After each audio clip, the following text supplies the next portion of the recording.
সুপ্রিয় দর্শক মণ্ডলী, আসসালামু আলাইকুম। আমার পেছনে দেখতে পাচ্ছেন ময়লার ভাগাড়। আমাকে দেখে মনে হচ্ছে আমি একটা ডাস্টবিনের মধ্যে দাঁড়িয়ে আছি, কিন্তু না। দর্শক মণ্ডলী, আপনাদেরকে জানিয়ে দিতে চাই যেটি রাজধানীর একটি বিখ্যাত খাল, যাত্রাবাড়ির কোনাপাড়া এরিয়াতে। এই খাল দিয়ে ওয়াটার ট্যাক্সি চলার কথা ছিল, যে ওয়াটার ট্যাক্সি যাওয়ার কথা ছিল সেই বুড়িগঙ্গা নদীতে, কিন্তু পুরোটাই বন্ধ হয়ে এখন ময়লার ভাগাড়ে পরিণত হয়েছে। আর এর জন্য সবাই একে অপরকে দোষারোপ করছে। কথা হচ্ছে এই সমস্যার সমাধান কোথায়? দর্শক মণ্ডলী, এই প্রশ্নের উত্তর জানার জন্য আজ আপনাদেরকে নিয়ে এসেছি যাত্রাবাড়ির কোনাপাড়া এরিয়াতে। চলুন আমার সাথে।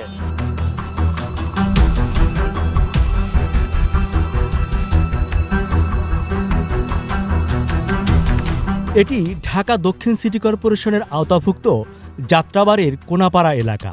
ঢাকার যে কয়েকটি এলাকা জনবসতির দিক দিয়ে এগিয়ে আছে, এটি তার মধ্যে একটি। এখানকার অধিকাংশ মানুষ নিম্ন মধ্যবিত্ত, হয়তো সে কারণেই অনেকটা অবহেলিত বলা যায় এই এলাকাকে। এটি প্রথম দেখায় একটি ময়লার ড্রেন বা ময়লার ভাগাড় মনে হলেও মূলত এটি একটি খাল।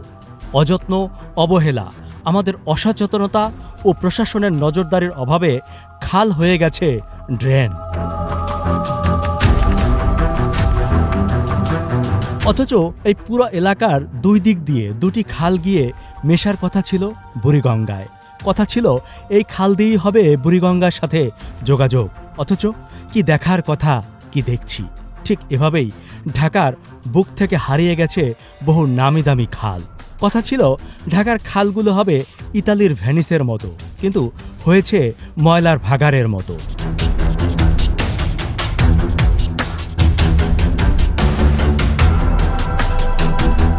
ঢাকার জেলা প্রশাসন 2016 এর সূত্র মতে ঢাকা উত্তর ও দক্ষিণ সিটি কর্পোরেশনের খাল সংখ্যা ছিল 69টি।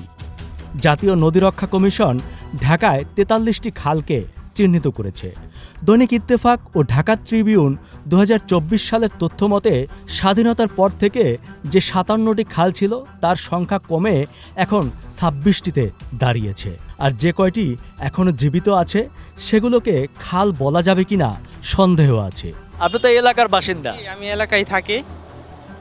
তো এই খালটাতে আমাদের প্রতিদিন এখানে যাতায়াত করার মধ্যে যেই আপনার ময়লা, দুর্গন্ধ, আবর্জনা এই স্তূপে যে ভরে থাকে, আমাদের নানা সমস্যা হচ্ছে। এখানে মাঝে মধ্যে কেউ আসলে রাস্তা পারাপার হয়ে পড়েও যাচ্ছে, ঠিক আছে, এবং রাস্তা দিয়ে হাঁটাও যায় না। গাড়ির দুই পাশে ফুটপাত দখল করে রাস্তা মাস্তা আপনি দখল করে রাখছে, ফুটপাতে দোকানদার আছে এরা, যার জন্য আমাদের চলাচলের সাধারণ জনগণের মানে অনেক দুর্ভোগ পোহাতে হয়। আমরা এটা নিয়ে অনেক সমস্যার মধ্যে আছি, ঠিক আছে।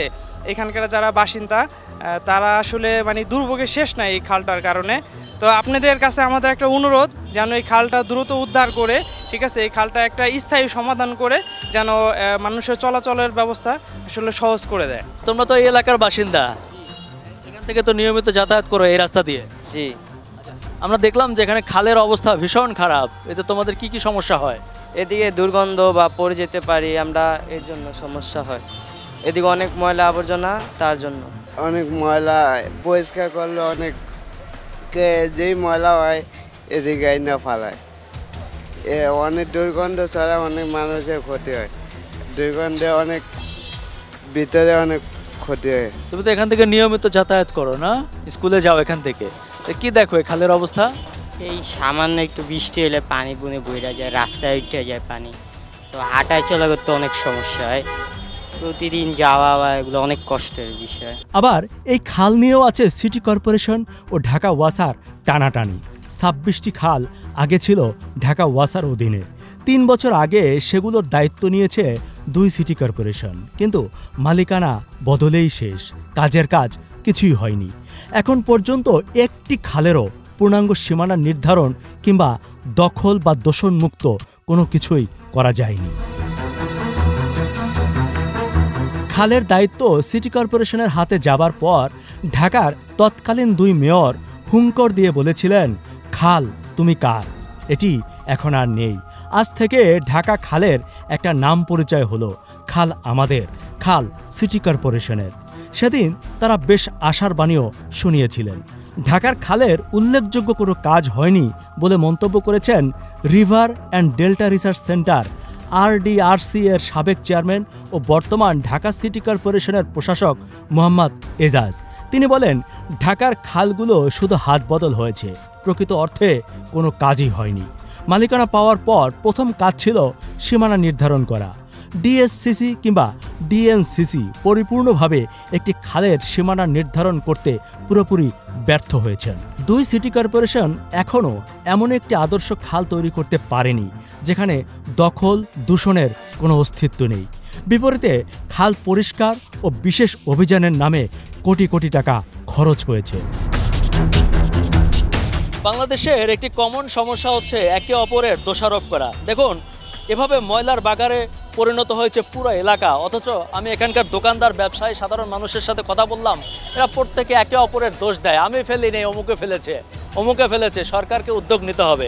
আসলে নিজে যতদিনে আপনি সতর্ক না হবেন, সাবধান না হবেন, নিজের ভালো নিজে যতদিনে না চাইবেন, তখন সরকার চাইলেও বোধহয় আপনাকে ভালো রাখতে পারবে না। তার একটি জ্বলজ্বন্ত উদাহরণ আমরা আজকে এখানে এসে দেখলাম।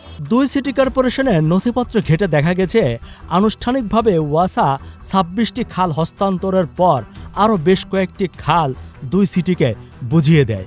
এর মধ্যে ডিএসসিসির তালিকাভুক্ত খালগুলো হলো জিরানি, বাসাবো, কদমতলা, খিলগাঁও বাগিচা, মান্ডা, কাজলাপাড়া, শ্যামপুর, তিতাস, উত্তর কুতুবখালী, মৃধাবাড়ি, মাতুয়াইল, ডিএনডি এবং ঢাকা চট্টগ্রাম মহাসড়কের খাল। একইভাবে ডিএনসিসির তালিকাভুক্ত খালগুলো হলো কাটাসুর, রামচন্দ্রপুর, কল্যাণপুর, রূপনগর, মিরপুর দিয়াবাড়ি, ইব্রাহিমপুর, বাউনিয়া, 22 টেকি, সাংবাদিক কলোনি, আবদুল্লাপুর, দ্বিগুণ, বেগুনবাড়ি, শাহজাদপুর, স্মৃতিভোলা, কসাইবাড়ি, মহাখালী, ডুমনি, উত্তরা দিয়াবাড়ি, বোয়ালিয়া, গোবিন্দপুর ও নড়াইল খাল। সব মশার বিরুদ্ধে সুরক্ষা দিতে এলো বসুন্ধরা এক্সট্রিম অ্যারোসল, মশার বিরুদ্ধে এক্সট্রিম সুরক্ষা। কাকা, আপনি তো মনে হয় এই এলাকায় দীর্ঘদিন ধরে বসবাস করেন। আমি অনেক দিন, 30 বছর। আচ্ছা, এই খালটা সম্পর্কে একটু বলেন তো। এটা ডিএনডির পরে তো বেশ অনেকদিন পরিষ্কার ছিল, কিন্তু আজকে 10-15 বছর ধরে এটা একবার ভাগাড়ের মতো পরিষ্কার হয়ে গেছে। আর এরা কাজ করবে বলে শুনতেছি, কিন্তু কাজে তারা অগ্রসর হচ্ছে না, কাজ ধরতেছে না। আমরা এটা কোনো বুঝতেছি না। আর আমরা এলাকাবাসী এই বর্ষাকালে অনেকের বাড়িতে পানি ওঠে, আমরা হাঁটু পানি দিব, আমরা দিয়ে পাম্প দিয়ে পানি ইচ্ছা ফলে, কারণ এতে পানি সরার কোনো রাস্তায় না, ভাগাড় বন্ধ হয়ে থাকে। আচ্ছা, এই খালটাকে এভাবে দখল আর ভরাট করছে কারা? কারা করছে? এলাকাবাসীতে যার সামনে জায়গা সামনে সবাই দখল করে। আমরা অনেকের সাথে কথা বললাম যে এই ময়লাগুলো কারা ফেলে, কেউই দায় নিতে চায় না। আসলে ময়লাগুলো কারা ফেলে? এই সঙ্গে যারা আশেপাশে তারাই বেশি ফালায়, বুঝছেন না? আশেপাশে যারা আছে তারাই বেশি ফালায়, আর অন্যরাও ফালায়। ভাই, আপনাদের এলাকার খালের এই অবস্থা কেন? এটা আসলে খুবই দুঃখজনক বিষয়। আমরা এখানে দোকান চালাই আজ থেকে 5 বছর, কিন্তু মশার জন্য আমরা দোকানে বসতে পারি না। হ্যাঁ, এলাকার জন্য খুবই খারাপ, পরিবেশ খারাপ। তারপর অনেক সময় অনেক গাড়ি পড়ে যায়, মানুষ পড়ে যায়, এই পেরেশানিতে ভুগতেছি আর কি, সব মিলিয়ে। এই ময়লাগুলো কারা ফেলে? এই ময়লাগুলো আসলে মহল্লার মানুষ ফেলে, বিশেষ করে আপনার এই যে রাস্তার পাশে যেই দোকানগুলো থাকে, তরকারির দোকান, হ্যাঁ, তারপরে বিভিন্ন দোকানের ময়লাগুলো সব এইখানেই ফেলে। আমরা দেখলাম যে আপনাদের এখানে একটা খাল আছে, আমরা নকশায়ও দেখলাম যেখানে একটা বড় খাল আছে, যেই খাল দিয়ে ট্রলার এবং ওয়াটার বাস বুড়িগঙ্গা নদীতে যাওয়ার কথা, অথচ এসে দেখলাম একটা ময়লার ভাগাড়। কারণ কি? এটা আসলে এটা তো একটা ক্যানেল, একটা উলঙ্গ ক্যানেল বলতে পারেন এটাকে, ঠিক আছে? আমরা দক্ষিণ সিটি কর্পোরেশনের আন্ডারে থাকি। দক্ষিণ সিটি কর্পোরেশনের আন্ডারে একটা সিটির ভিতরে এরকম উলঙ্গ অবস্থায় একটা ক্যানেল, ঠিক আছে? আর খোলামেলা থাকলে, এটা বাংলাদেশ, খোলামেলা থাকলে মানুষ থুতু ফেলবে, বিভিন্ন খোসা ফেলবে, কাগজের খোসা ফেলবে, এটাই স্বাভাবিক, এটা সবাই ফেলবে। হয়তো কারোটা দেখা যাবে, কারোটা দেখা যাবে না। খোলা থাকলে এটা হবে। এটা যদি পরিকল্পিতভাবে একটা কভার করে দেয়, কভার করে দিলে মানুষ এইভাবে হয়তো ময়লা ফেলবে না। আরেকটা সমস্যা হচ্ছে, সেই সমস্যাটা হচ্ছে যে জাতীয়ভাবে মশার চাষ হচ্ছে এখানে, ঠিক আছে? এই মশার চাষ, আমরা মানে ডেঙ্গুর জন্য অনেক সচেতন থাকি, ঠিক আছে? বাট ডেঙ্গু ছাড়াও বিভিন্ন ধরনের রোগ হয়। সেটা হচ্ছে যে একজনকে মশা কামড়ায়, ডেঙ্গু রোগীকে যদি আরেকটা মশা কামড়ায় তারও ডেঙ্গু হবে। তো এই যে এই মশাগুলা কামড়াতে হয় না, শুধু শরীরের উপর বসলেই আপনার চুলকানি শুরু হয়ে যায়। বিষাক্ত সাপের চাইতেও ভয়ঙ্কর অবস্থা আমাদের আমাদের রাস্তার পাশাপাশি যারা আছে আমরা তাদের সাথে আমাদের এই বিষাক্ত ক্যানেলের সাথে আমাদের বসবাস। এটা আপনারা সহযোগিতা করেন, ঠিক আছে, যে কোনোভাবে আমাদেরকে সহযোগিতা করেন যে এইটা যেন পরিকল্পিতভাবে একটা কভার করে দেওয়া হয়। দর্শক মণ্ডলী, একজন মনীষীর কাছে জানতে চেয়েছিলাম পৃথিবীর সবচেয়ে ভয়ঙ্কর প্রাণী কি। তিনি আমাকে বলেছিলেন পৃথিবীর সবচেয়ে ভয়ঙ্কর প্রাণী হচ্ছে মশা। আপনাকে যদি বাঘ ভাল্লুকে কামড়ায় তাহলে আপনার এত বড় রোগ হবে না যেটা এই মশা কামড়ালে হবে। আর এখানকার একজন স্থানীয় মানুষ আমাকে বলল যে আমাদের এখানে মশার ফ্যাক্টরি আছে, এখানে মশার রীতিমতো চাষ হয়। বর্তমানে চলছে ডেঙ্গু ও চিকুনগুনিয়ার সিজন। দর্শক মণ্ডলী, আপনারা জানেন যে সিটি কর্পোরেশন থেকে বারবার মাইকিং করা হচ্ছে 6টি সাবধানতা অবলম্বন করতে হবে ডেঙ্গু হলে, চিকুনগুনিয়া হলে। আমার কথা হচ্ছে সিটি কর্পোরেশন কি এই জায়গাগুলো দেখে না? সাবধান না করে বরং এই সব জায়গাকে বন্ধ করলে এবং এখানে ওষুধ দিলেই তো ডেঙ্গু নিয়ন্ত্রণ করা সম্ভব। আশা করছি কর্তৃপক্ষ ভেবে দেখবেন। এই খালগুলো নিয়ে বহু কাজ হয়েছে, তবে সবই কাগজে কলমে, বাস্তবে তেমন কোনো প্রভাব আমরা দেখলাম না। খালের কাজ যদি হয় কাগজে কলমে তাহলে এই অবস্থা তো হতেই পারে। তবে একটা কথা একেবারে না বললেই না, এই যে এত এত ময়লা আবর্জনা পলিথিন এসব তো আর সরকারের কেউ এসে ফেলে রাখেনি, এসব ফেলেছে এখানকার স্থানীয়রাই, যদিও সেটা কেউই স্বীকার করল না।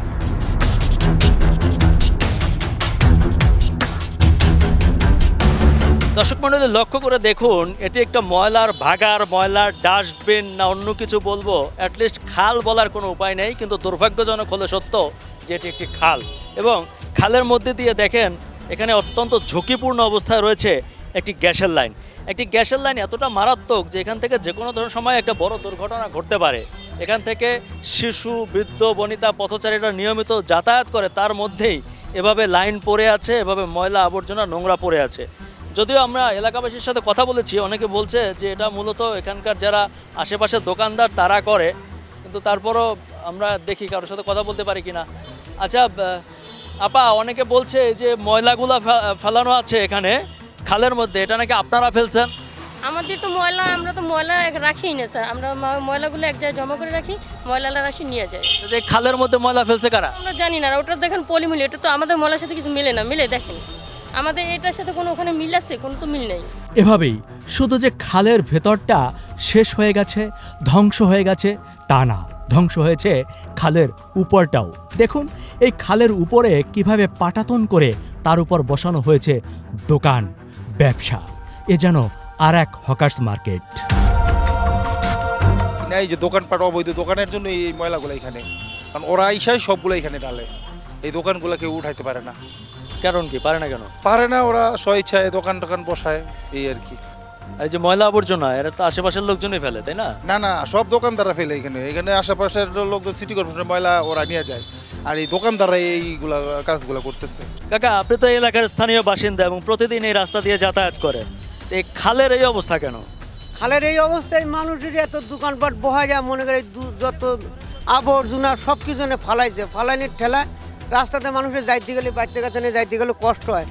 হ্যাঁ, এত পরিমাণ দূর ময়লা, দেখেন কী পরিমাণ ময়লা।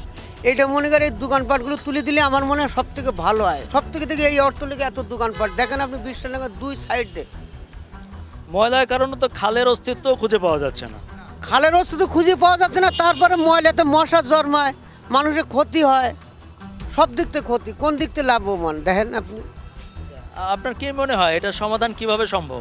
এটা সমাধান কিভাবে সম্ভব? এটা উপর থেকে করবে, তাছাড়া আপনি আমি পারবো না। এটা সরকারের থেকে যা করতে পারে। আমরা তো সরকারকে বলবো, কি বলবো? বলবেন যে এটা এই মানুষের এত কষ্ট হয়, এই ড্রেনে পানি চলতে পারে না, বৃষ্টি হইলে পানি জমি যায়, রাস্তা উঠে পানি উঠে যায়। যখন ড্রেনটা ক্লিন থাকবে তখন আর পানি আটকাবে না, পানি স্বচ্ছড় হয়ে চলে যাবে। এটা সমাধান করতে হবে। ময়লা ফেলানো বন্ধ করলে আর এগুলো উচ্ছেদ করলে মনে হয় ঠিক হয়ে যাবে। অবশ্যই 100%। এটা তো সবাই এটা সহযোগিতা করলে আমার মতে ভালো হয়। চোখে দেখার মতো, কিন্তু বাকি যে অংশটুকুনে এই যাত্রায় কাজ শুরু হচ্ছে ওইটা আসলে আর খাল নাই, ওইটা পানির খাল নাই, ওইটা প্লাস্টিকের আর গার্মেন্টসের ঝুটের খাল হয়ে গেছে।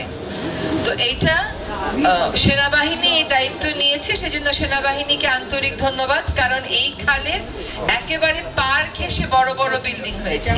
এখন এই খালটা খনন করা হবে, এটা কিন্তু বেশ ঝুঁকিপূর্ণ একটা কাজ। সেজন্য আমরা সেনাবাহিনীর সাথে কথা বলে তাদেরকে এই কাজটা দিয়েছি। আপনাদের কাছে আবেদন থাকবে যে আপনারা তাদেরকে পূর্ণ সহায়তাটা করবেন। কারখানার বর্জ্য এখানে ফেলা বন্ধ করতে হবে, পয়ঃবর্জ্য এখানে ফেলা করতে হবে, আর গৃহস্থালী বর্জ্য ব্যবস্থাপনার জন্য ঢাকা দক্ষিণ সিটি কর্পোরেশনকে বিশেষ করে দায়িত্ব নিতে হবে।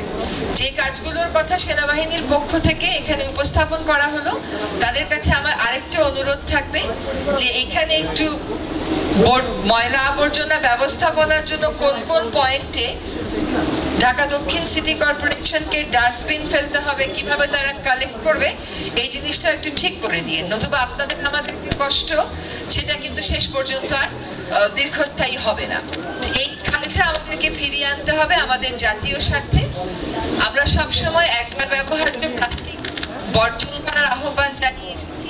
যদি এটা আপনারা বর্জন করেন তাহলে কিন্তু সমস্যার অর্ধেকটা সমাধান। এই খালটা খুব গভীর করে কাটার কথা ভাবা হচ্ছে। এখান থেকে কিছুটা অবৈধ দখলও আমাদেরকে উচ্ছেদ করতে হবে, আর যেন অবৈধ দখল না হয় সেটা নিশ্চিত করতে খালের পাড়ে আমাদেরকে ঢালাই করে দিতে হচ্ছে। তা নয়তো আবার কয়েক বছর পরে আপনারাই বলবেন যে আবার তো খাল দখল হয়ে গেল। যে দখল থেকে বাঁচাতে খালের পাড়, খালের তলদেশ না, কিন্তু আমাদেরকে খানিকটা করে হলেও ঢালাই করে দিতে হবে এবং খালের পাড়ে আমরা যতটুকু সম্ভব ওয়াকওয়ে নির্মাণ করে দেব। তো আশা করি আজকে থেকে কাজ শুরু হয়ে যথাসময়ে কাজটা শেষ হবে এবং এই খাল পুনরুদ্ধারের প্রকল্পটা এবং কাজটা একটা দৃশ্যমান এবং দেখার মতন, মনে রাখার মতন করেই সেনাবাহিনী করবে। আপনারা এলাকাবাসী হিসেবে তাদেরকে সর্বোচ্চ সমর্থন দেবেন, এটা আমরা প্রত্যাশা করি। প্রকৃতির এক অনন্য সৃষ্টি নদী খাল। একটি খাল আমাদের জীবন ও পরিবেশের পরম বন্ধু। সে বন্ধু আজ এভাবে মৃত্যুসজ্জায়। একে অপরকে দোষারোপ না করে আমাদের সবাইকে এই খালগুলো রক্ষায় এগিয়ে আসতে হবে, কাজ করতে হবে একসাথে।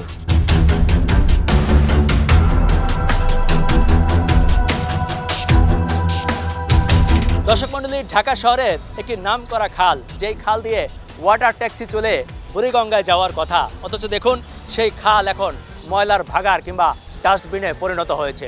শুধু সরকার কিংবা সিটি কর্পোরেশনের দোষ দিলেই চলবে না, সচেতন হতে হবে এলাকাবাসীকে, তাহলেই হয়তো এই সমস্যার সমাধান সম্ভব।